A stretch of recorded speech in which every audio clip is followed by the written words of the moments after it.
Previamente, lave el electrodo del conductímetro con agua desionizada de su frasco lavador y séquelo.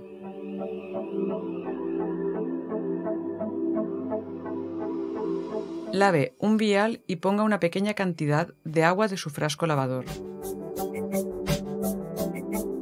Mida su conductividad. Si está por encima de 10 microsiemens por centímetro, significa que está contaminada y deberá vaciar el frasco lavador y volver a llenarlo con agua desionizada. Si vuelve a rellenar el frasco, compruebe que su conductividad sigue por debajo de 10 microsiemens por centímetro.